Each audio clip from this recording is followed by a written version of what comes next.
Olá, queridos alunos, tudo bem com vocês, gente? Mais aqui uma aula de climatologia, massas de ar e climogramas. Mais uma aula que a gente está gravando aqui para enviá-la direto para o maior site de compartilhamento de vídeo do mundo. Sim, o YouTube. Ô, Criança Esperança, nós estamos falando aqui na Geo 2 agora sobre clima, né? Sobre climatologia. No capítulo passado, na aula passada, a gente falou sobre os elementos climáticos e os fatores climáticos. E hoje a gente fala de massas de ar. Só que eu não sei por que cargas d'água. Nós temos aqui um mapa de climas e de correntes marítimas, né? Que não é massa de ar, mas que também influencia na composição dos climas das regiões. Eu diria para vocês, fiquem muito atentos a 3 correntes marítimas, as mais cobradas nas provas. Anote aí. Corrente de Humboldt, essa corrente fria que vem da Antártida, olha lá, bate na costa do Chile e do Peru. Por isso o Chile tem deserto, tá? Porque a corrente de Humboldt é fria, não evapora água, não forma nuvem, não chove. Guarde essa corrente aqui também, ó. Corrente de Benguela ou Bengala. Corrente marítima fria também. Por isso forma-se o deserto da Namíbia. Por quê? Porque a corrente é fria, não evapora tanta água, não forma nuvem, não chove. E qual seria a terceira corrente? Muito importante, quem sabe?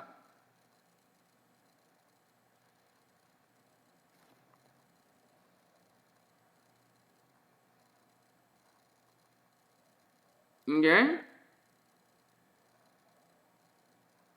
Isso aqui, ó, a do Golfo ou do Atlântico Norte, corrente do Golfo ou do Atlântico Norte.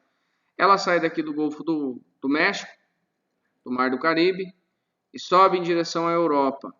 Inclusive, olha lá, chegando aqui na Groenlândia, não, na Islândia. O mapa da Islândia aqui está colocando como se todo o clima fosse polar. Não é, tá? Aqui na Islândia, nós temos também o clima temperado oceânico graças à corrente do Golfo ou do Atlântico Norte.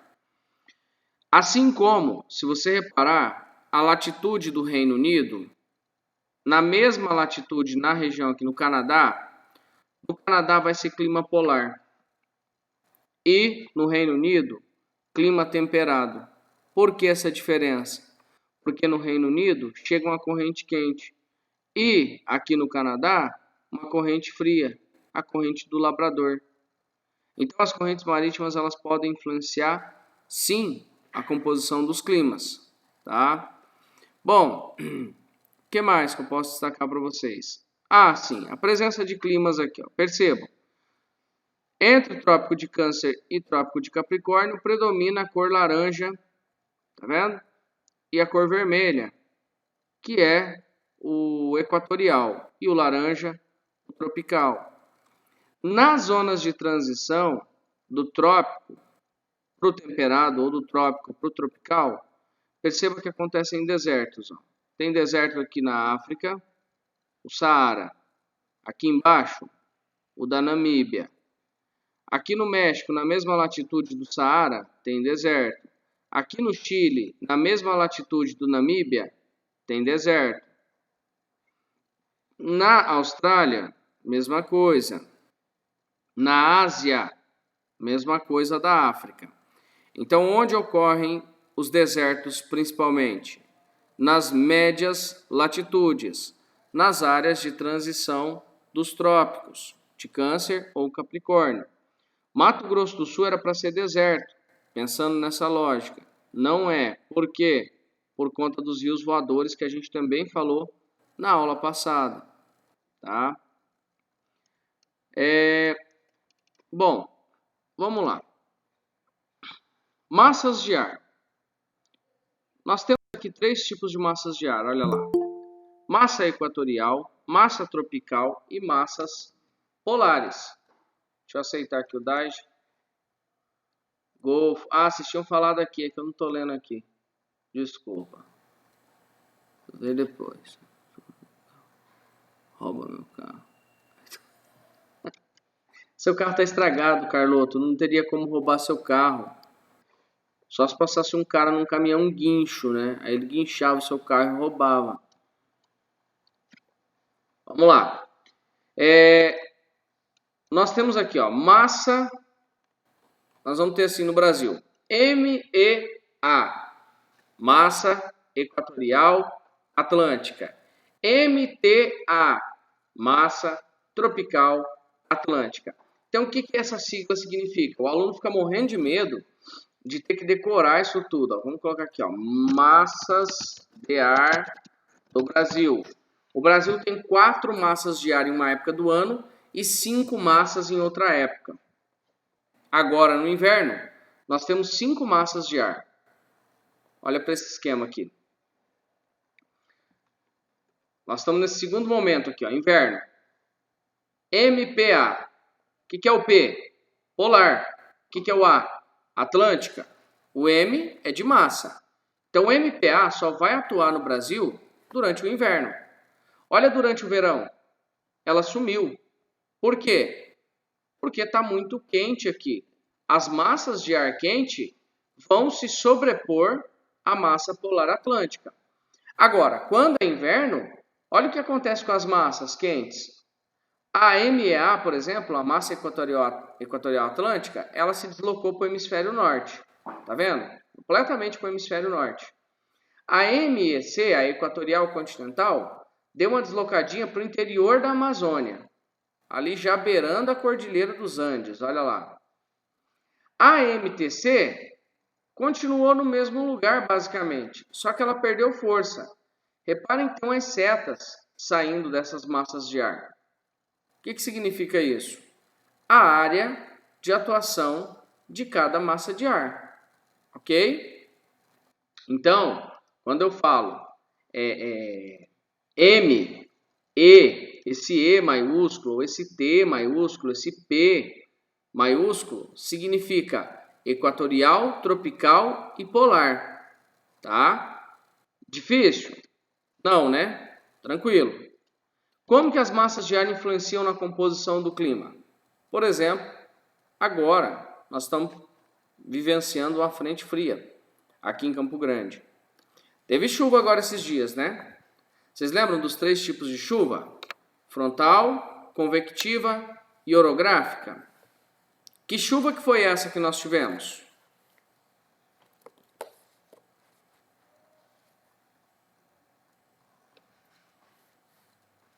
Orográfica? Que chuva foi, pessoal? Frontal. Isso mesmo, Malu. O Enzo, orográfica é aquela que o relevo bloqueia. E nós aqui no Mato Grosso do Sul, a gente não tem um relevo para bloquear as nossas massas de ar e fazer chover. Tá? Foi a frontal. A frontal ocorre quando nós temos o choque de 2 massas de ar. No caso, a massa polar atlântica que chegou e a massa tropical continental que está projetada aqui. Tá? Então foi chuva frontal. É um ótimo exemplo para a gente entender como que a massa de ar influencia na composição do clima. Mato Grosso do Sul é muito bom para entender fator climático, né? A gente está no meio de um continente, então o efeito maritimidade não chega aqui. Nós somos influenciados diretamente pelos rios voadores. Era para a gente ser um deserto se não fosse os rios voadores, né? Nós ficamos em uma área de confluência de massas de ar. Então, por isso, Mato Grosso do Sul tem uma amplitude térmica tão alta. Tem dia que aqui está 40 graus. Aí no outro dia, 40 não, 35. Igual estava agora esses dias, 34, 35 graus. E aí no outro dia, a temperatura caiu para 18, 19. Daí 18, 20 graus de amplitude térmica. Aí a saúde vai para o pau. Né? Aí todo ano é isso. Deu agosto, Cara, agosto é só internação de gente, tá? Por quê? Porque tem muita poluição suspensa na atmosfera. Agora, esses dias a gente estava vendo, né? O Pantanal está passando por uma seca bem prolongada. Tem região no Pantanal que já não chove há 4 meses. Eu estava assistindo ainda o jornal local daqui essa semana. Não chove há 4 meses, então está muito seco. E aí está tendo muita queimada. E aí a poluição de lá está vindo para cá também. A poluição das queimadas. Bom, tranquilo então, massas de ar. Tipos de clima. Climogramas aqui, especificamente climogramas, né? Como que eu faço a interpretação de climograma? A gente já falou na aula anterior. Essa aula é só uma continuação. Aqui ele está dando um exemplo de Kuala Lumpur. Mesmo que não tivesse escrito equatorial, você tem que saber que é equatorial. Por quê? Porque a temperatura média está alta, na casa dos 29 graus, o ano inteiro, não tem amplitude térmica, é quente e não tem amplitude térmica. Só por essa linha você já mata, tá? Que é equatorial. O equatorial é quente o ano inteiro. E as chuvas, o mês que menos chove, né, julho, 120 milímetros. O mês que mais chove, abril, 290 milímetros mais ou menos. Então tem chuva o ano inteiro e muita chuva, mais de 2.000 milímetros de precipitação. Total aqui, ó, 2.479 milímetros, 27 graus de média. Só pode ser clima equatorial. Agora, olha o tropical. Choveu pra caramba no meio do ano, 340 milímetros. Só que, olha o começo e o final do ano. Isso aqui é Ziguinchor, Senegal. 1.329 milímetros. Até os 1.600, 1.800 milímetros, 1.600, vai. Você vai considerar como tropical. Qual que é a principal diferença do tropical para o equatorial? Seca. Nós temos período de seca. Ah, professor, essas queimadas do Pantanal é um absurdo. É um absurdo. Só que é uma prática recorrente há milhares de anos. Os próprios indígenas que moravam aqui, né, antes da chegada dos colonizadores, já praticavam a técnica da coivara. Lembra do que é isso? Coivara? Fala aí, José, você que manja de vara? Não lembra, né, José? Isso, coivara você junta ali o material lenhoso e taca fogo no mato. Porque aí aquilo limpa, né, o solo para o cultivo e também, num primeiro momento, ali, ele dá uma fertilizada. O problema é que a prática, quando ela é recorrente, vai matando os micro-organismos do solo e aí o solo vai ficando menos produtivo. Tá? Bom, então, no caso do Pantanal, que eu estava falando para vocês, é normal que aconteça queimada por conta disso aqui, ó. Começo e final de ano é muito seco. As árvores do cerrado são árvores caducifólias, tropófilas. O que é uma planta caducifólia? Vocês lembram?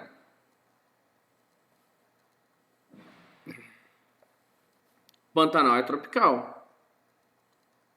O que é uma planta tropófila?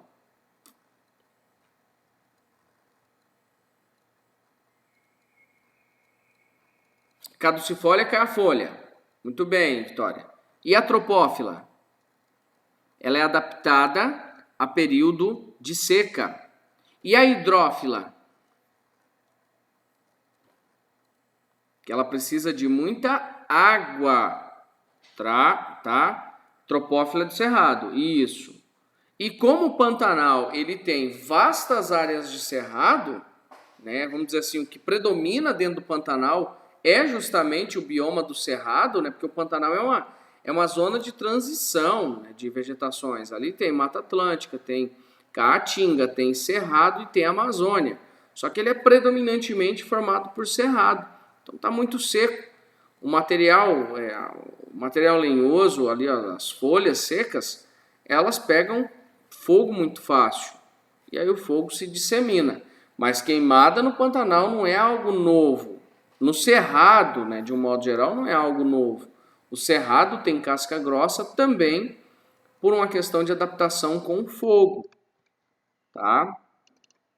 Vamos lá. Então, a diferença do tropical para o equatorial, o tropical chove menos, né, de 1.600 milímetros, mas a principal diferença, tem períodos de seca bem marcados.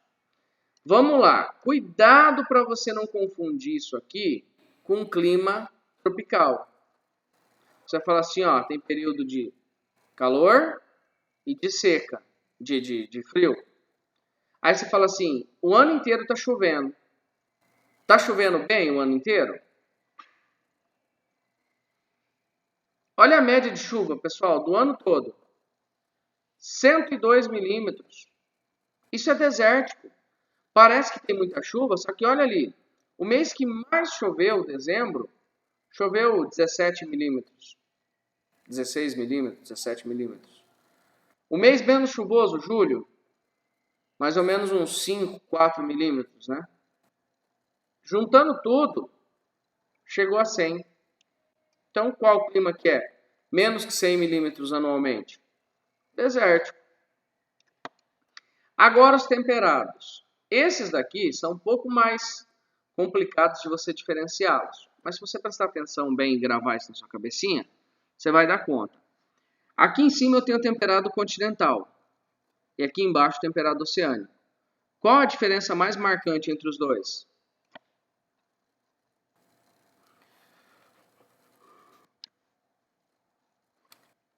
Deixa eu restaurar aqui. Temperatura? Tem a temperatura. Olha aqui os dois.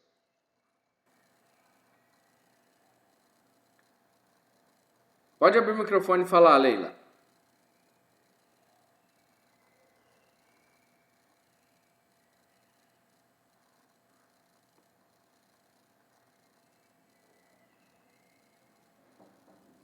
Meu Deus, fez cirurgia, menina? Do coronavírus?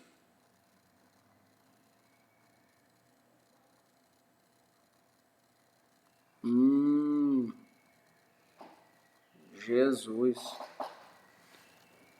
Ninguém gostaria de explicar a principal diferença?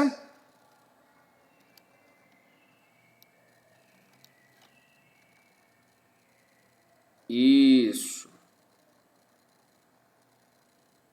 É porque agosto geralmente morre mais gente, né? E pode ser que vocês arranquem o dente, dê uma infecção e talvez vocês morram também, né?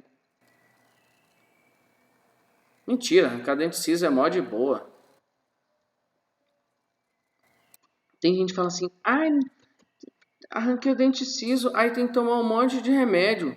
Eu fui no dentista, arranquei 2 dentes cisos no mesmo dia. Tomei, foi a cerveja no final do dia. Nem dá nada, cara.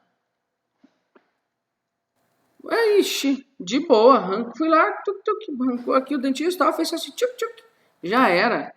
Voltei pra casa sorrindo. Agora tem gente que... É claro, Vitória. Cerveja gelada é boa em qualquer hora, né?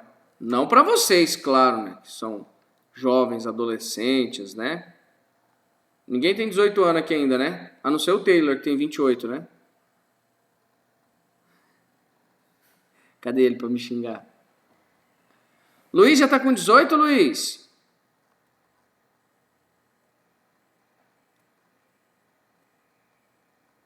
Isso, Leila, isso mesmo. Carloto já é mãe de família. Carloto tem 29.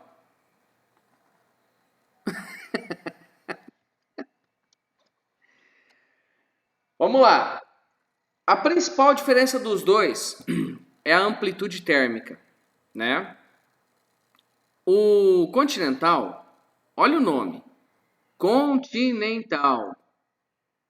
Está dentro do continente, está no meio do continente. Então, oh caramba, como o continente tem a condição física de absorver calor mais rápido e de esfriar mais rápido, né? Olha o que acontece. No mês de calor, ele bate os 20 graus ali quase de média. No temperado oceânico, ele está ficando ali na casa dos 10, 12 de média. Só que no frio, ele fica em torno de 7, 8 graus. No temperado continental, ele vai a menos 5, menos 10 graus de média.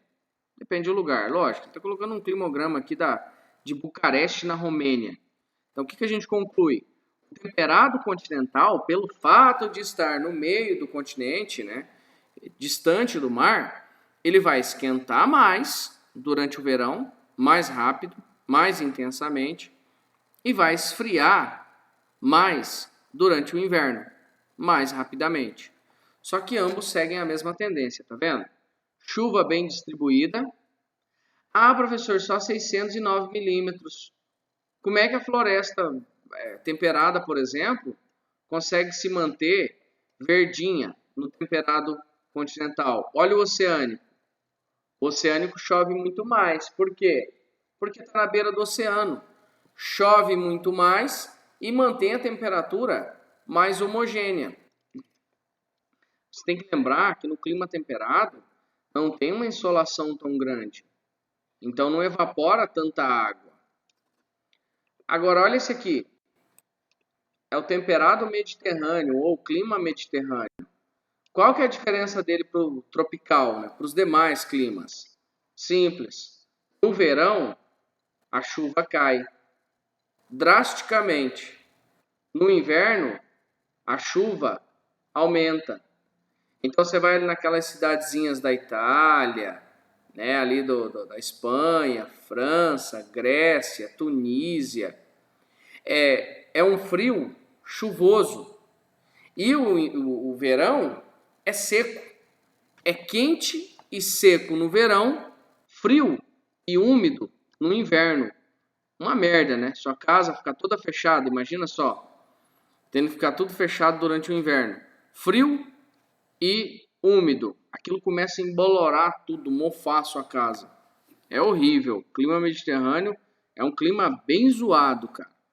Na maioria do ano ele é quente e seco. Aí quando chove, esfria. Uma hora você está esturricando, outra hora você está mofando dentro da sua casa no frio. Clima polar. Qual que é a diferença do polar? Chuva muito pequenininha. Tá vendo? 140 milímetros. Isso aqui é um clima desértico? É, só que é um desértico polar. A gente diferencia o clima desértico do restante, porque a temperatura é muito baixa. Olha a média de temperatura, menos 5,7. Então aqui está mostrando Kangerlussuaq, na Groenlândia. Chove pouco e é muito frio. Chove pouco e é muito frio, só pode ser o polar. Olha o frio de montanha. Chove bastante por conta da orografia. As montanhas, elas barram as massas úmidas e chove nessas montanhas. 1.495 milímetros. E olha lá, a temperatura, menos 6 graus na média, em Sonnenblick, na Áustria. Beleza? Gente, isso aqui é raciocínio, mas é decorar também. Você tem que decorar as características de cada tipo climático. Se ele é quente, se ele é seco, né? Se ele é chuvoso, frio, você tem que decorar. Anomalias climáticas, El Niño e Laninha. Vamos lá. Em anos normais, nós temos aqui, ó, tá identificando aqui os Estados Unidos, ó, América Central e América do Sul. O que nos importa é aqui a parte central-sul, né, do planeta, entre a Austrália e a América do Sul. No fluxo normal, olha o que acontece. Água quente está na superfície, água fria está embaixo. Olha a célula de Walker. Isso aqui chama célula de Walker. Os ventos alísios empurram uma água quente, por isso aqui no litoral da Austrália tem mais água quente, tá vendo? E aí evapora essa água e formam densas nuvens, a chamada célula de Walker, uma célula de circulação. É um movimento convectivo. E aí a chuva vem para a América do Sul, num fluxo normal. El Niño. O que é o El Niño? É o aquecimento das águas do Pacífico. Tá vendo que aqui está azulzinho? Aqui está vermelhinho? A água se aqueceu. Olha o que vai acontecer com a célula de Walker. Ela não vai mais ser partida lá na Austrália. Ela vai ser partida no meio do Pacífico. E aí ela é uma anomalia climatológica. O que vai acontecer? Chuvas intensas em alguns lugares, falta de chuva em outros. Olha o que aconteceu com a água quente. Tem muito mais água quente na superfície, ó. Aqui próximo da Austrália diminuiu e ela ficou bem distribuída aqui. O que acontece é que num fluxo normal, essa água fria, ela consegue aflorar num movimento chamado de ressurgência. E aí junto com essa água fria, lá das profundidades do oceano, vêm os organismos, os micro-organismos, os nutrientes, que atraem pequenos peixes, que por sua vez atraem peixes maiores. Cria-se toda uma cadeia, um ecossistema em torno dessa ressurgência. E aí tem o Laninha. Olha o que aconteceu com a Laninha. Olha a água quente daqui beirando a América. Acabou. A ressurgência vai ser muito mais intensa. A água vai esfriar aqui na beira da América do Sul. Então não vai evaporar. Vai ter seca de novo em alguns lugares e chuvas excessivas em outros. Olha onde que vai ficar a célula. Olha onde ela ficava aqui, ó. Né? Tá vendo? Fortaleceu o vento. Então o que ele faz? Ele empurra toda a água quente para a Austrália. Aqui vai intensificar significativamente. Então, o que é o El Niño? Aquecimento da água do Pacífico. Laninha, resfriamento. Quando cai questão disso, é muito comum colocarem o fenômeno da ressurgência. Ele é muito maior durante a Laninha. No El Niño, a ressurgência não acontece. Tá? Então, eu vou ter mais adensamento de nuvem pro lado da América e menos pro lado da Austrália. É isso, né? Basicamente é isso. Alguém gostaria de falar alguma coisa? Abra seu coração. Deixa eu pausar aqui a gravação.